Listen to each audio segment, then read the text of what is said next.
What's up, everybody? Thank you for watching. This is Aaron with the Unnamed Horror Podcast. Out of the UEC theaters in Seville, Arkansas, having just watched PRIMATE. And let me just start off by saying, holy shit.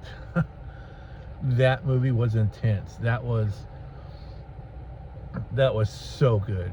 So good. And I've heard so many positive reviews that I almost kind of went into it. I'm not going to say hesitant or worried. I hate when people say, I'm worried about a movie. It's a movie. I'm not worried about it, but hoping that they were right. Hoping that they were, not just blowing smoke. When people like Cody Leach, I'm going to name a few people that I honestly don't like. I honestly don't usually take their opinions. I like watching their videos, but I don't take their opinions with a grain of salt because they trash everything. Literally everything new. They might have one or two movies on occasion that they like. There's the UEC theater. Used to be called Pickwood when I first started coming here. Now it's owned by UEC. But guys like Cody Leach, who saw this at Fantastic Fest and said that it was one of the best times he's had in a long time with a creature feature movie.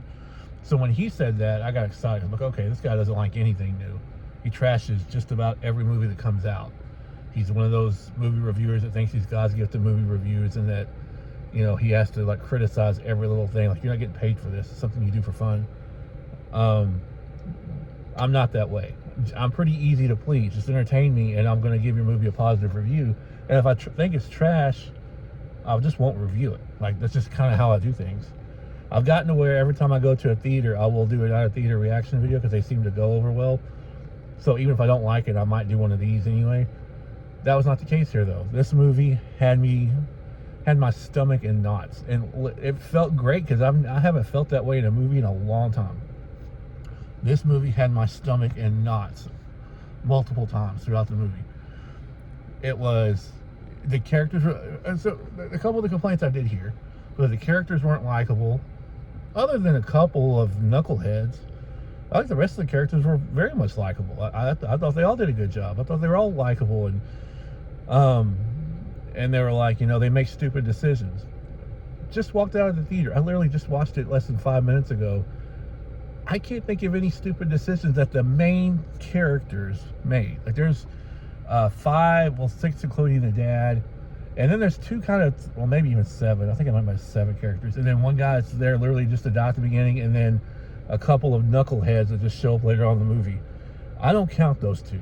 Those two are there to be stupid and make stupid decisions and get killed. But the others, I thought they all made very smart decisions. I thought they all did a great job of trying to come up with ways to survive. They were trying to get away from this ferocious animal that, even though, they're all so much bigger than the chimp, it doesn't matter. That chimp has superhuman strength. That chimp is a bad monkey. It was so good. And again, they're making smart decisions. They're doing the best they can to try to survive. A couple of things I really liked. One thing I really liked was they didn't all turn on each other, which you see in every other horror movie. Like, we're going to separate and do this. No, they were smart. They fought back. They did the best they could to survive. There are, like, a good portion of the movie is set in a swimming pool. And it's smart because when an animal, apparently according to the movie, when an animal has rabies, they're afraid of water. Like, they can't get in water. They can't swim. And that's smart. But it's also incredibly intense and stomach-churning because they have to try to get out to get to a phone to get help, or to get out. One of the characters is bleeding in a serious pain, a lot of trouble, and they need to find a way to get out. And this chimp is just sitting at the edge of the water, just watching him. And every time they go to try to leave, the thing attacks. It's freaking awesome. It is awesome. And it is, like I said, I was sitting there in knots. Like, I had to look away a couple of times. I don't ever do that, man. Movies don't affect me that way anymore. I wish they did more, but they don't. This one did. This one had me going, oh my God, what are they going to do next? How are they going to get out of this situation? You know that they will. It's a movie. But you're sitting there going, I don't see how. I don't know what they're going to be able to do. to me, the people that had those complaints were literally just looking for something to complain about. And they couldn't come up with anything else because the gore is fantastic. The kills are incredible. They're violent, they're bloody, they're gory. The music was so off-put, or not off-putting, that's a bad thing, so unsettling and just perfect. And I kept hearing people make comparisons to John Carpenter's synthesizer scores from some of his early movies, including Halloween. Yes, I can definitely hear that in the score. It sounded like, kind of like the background score of Halloween 3 a little bit. I heard a little bit of Halloween 3 in this. Apparently, I don't know, but maybe the people that made this movie were fans of Carpenter, fans of the Halloween movies, because the score is very reminiscent. Not the dun dun dun dun dun dun dun dun dun part, no, but the background music, and especially, like I said, in Halloween 3: Season of the Witch, there's this really awesome music in there. I came here. I always go into a movie positive. I don't care what the reviews say normally, because people dislike movies that I love because people just want to be picky and be snooty snobs about movies nowadays. Not me, man. I just want to be entertained. This movie did even more than that. Yes, it entertained me. It was a fun time, and it was a violent time and a dark time. And like I said, the most exciting part to me was I literally felt something I haven't felt in years. I felt a little bit of fear, a little bit of stomach churning. It was very intense. And I suggest seeing this movie in theater. The only complaint I have wasn't about the movie itself. It was about 20 minutes into the movie. There's like me and maybe 5 or 6 other people in the theater, because it's a 12:50 p.m. show on a Saturday afternoon. There's nobody here. Everybody will be here tonight probably to see it, but nobody was here today. Just me and a few other people, which is why I chose to come now. Well, about 20 minutes in the movie, this group of jackasses come walking in, just talking loudly, going, "Oh, we got the whole theater to ourselves," and just talking. I'm like, dude, shut the fuck up. If you're going to come into a movie 20 minutes late, at least have the common decency to shut your mouth for people that are watching it. And I'm not normally that way. That normally doesn't bother. I can normally tune them out. But when there's so few people in there, and I'm sitting way in the back anyway, because that's where I like to sit, so I'm kind of far away from the speakers. And then all of a sudden, I can't barely hear the dialogue over these 4 dipshits walking in. I guess it really was 2 of them. The other 2 didn't say anything. 2 dipshits came in and were just like so loud. Blah, blah, blah, blah, blah. You're in a movie theater, man. Shut up. People paid their money. And no, you weren't alone in the theater. There was a few of us in there. Not a lot, but there was a few of us. And I don't know about the other people, but I was having a hard time hearing for about 5 or 10 minutes till they finally settled in and shut up. And then I left the theater going, "Oh yeah, it was all right. It was all right." It was more than all right. Again, people are gonna have their own opinions. That's whatever. And I'm not telling you to like the movie because I like the movie. Like a lot of reviewers, like, "Oh, I think this movie's trash, so you should think this movie's trash," or "I think this movie's good, so you think this movie's good." No, I'm just giving you my opinion of this movie was awesome. To me, this movie was awesome. Take with that what you will, but that's my opinion. The movie kicked ass, and I will do my best to go see it again, although that generally doesn't get to happen because going to movies is so expensive nowadays. Literally, it was me by myself, and I paid $24 for a small popcorn, a small drink, and a ticket. So, which I guess isn't that expensive for some places, but still, it's hard to do that very often. But it was worth it, man. It was worth it. I would love to see this in a crowded theater full of real horror fans. I think that'd be cool. Like when people got to see it at Fantastic Fest, I bet that was awesome to get to see it in front of, in a crowd full of people. Speaking of the ding dongs, there they are right there walking through their car. But man, yeah, if you like animal attack movies, look, if you don't like animal attack movies, this movie's not going to change that. It's not going to change your opinion of animal attack movies. If that's not something you're into. People compare it to Cujo. I would say this is probably more intense than Cujo.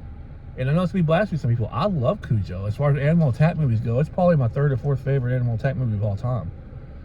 And one of my favorite Stephen King adaptations ever. Cujo is a classic. But for some reason, I think this movie bothered me more than Cujo did. Even though there was no small children in this movie like there was in Cujo, that was probably the most intense part, was that little boy.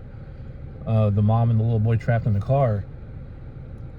This movie wasn't quite as claustrophobic. They were trapped in a gigantic house as opposed to a tiny car.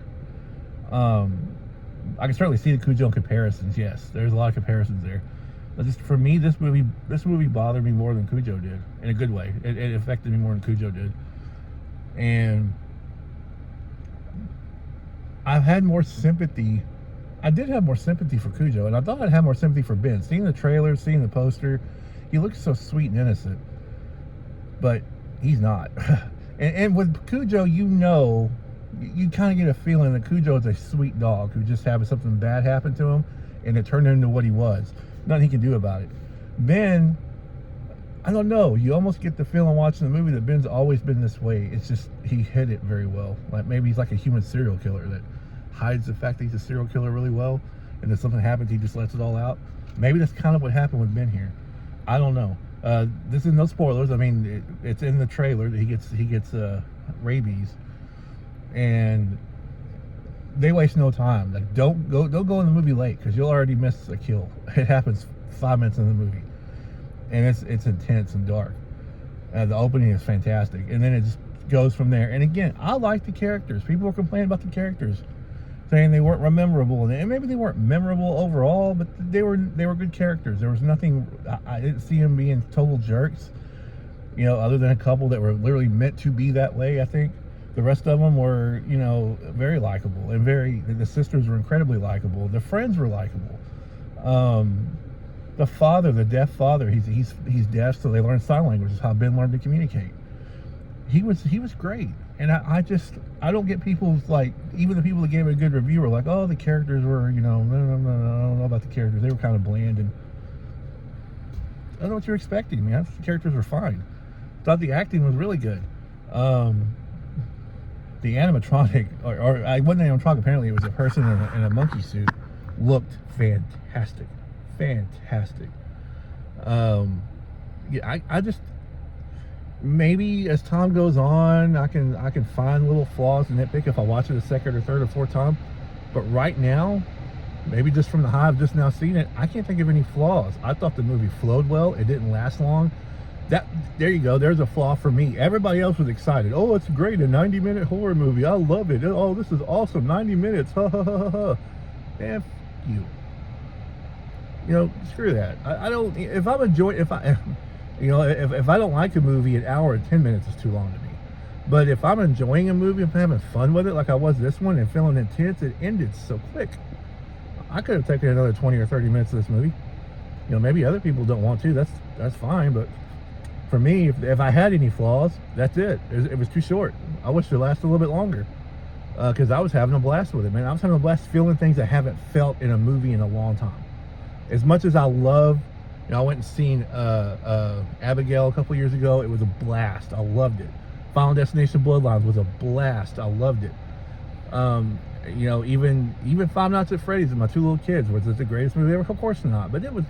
I had fun with it.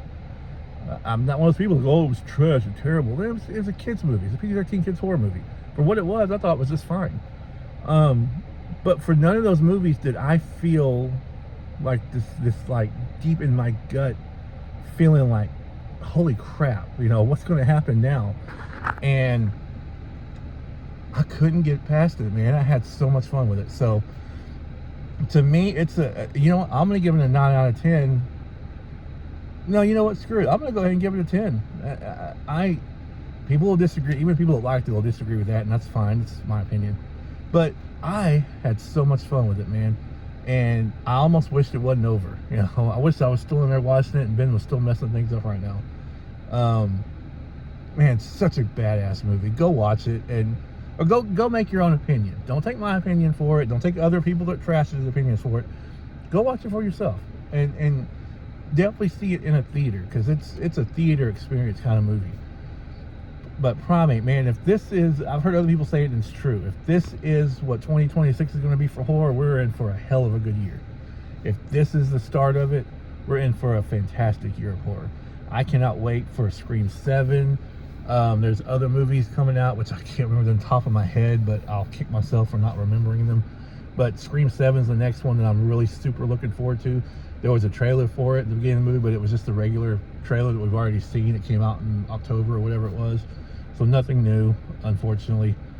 There was a trailer for a movie called Passengers. I think is what it's called, Passenger. That looked pretty interesting. And if you go see the movie, I'm sure it's on the beginning of your movie too. It's another Paramount movie, and it was, yeah, it looks good. Like I would probably go see that one when it comes out too. I can't really explain to you the plot of it because I'm not sure. Wasn't really a whole lot in the trailer except this guy, two guys driving down the road. Guy had to pee, went out to pee, and when he did, he came back and his friend was gone. The car door was open, and this thing, like, I couldn't tell what it was, jumps through the windshield, and he takes off driving. And as he's driving down the road, he sees these like ghost-like images down the road until one pops up in the seat next to him. That's all it was. There's like a teaser trailer, I guess. I don't know what it's about, but it looks pretty cool judging by that teaser. If I see more about it, I'll certainly like look into it, and I may go see it when it comes out. I think it's supposed to be out. It just says coming soon. My guess would be summertime, maybe fall. Because like I said, it just seems like a little teaser trailer. But yeah, the trailers were that and Scream 7. And I think there was a third trailer, but I can't remember. Like it must have not been very memorable because I know there was a third trailer, but it just kind of went out in my head. I can't remember it. Those are the two that stuck in my head. Was Scream 7, which I've already seen the trailer for. I cannot wait for that movie to come out next month. And then in fact, starting this weekend, I may do like a Scream thing where I go back and review all the Scream movies.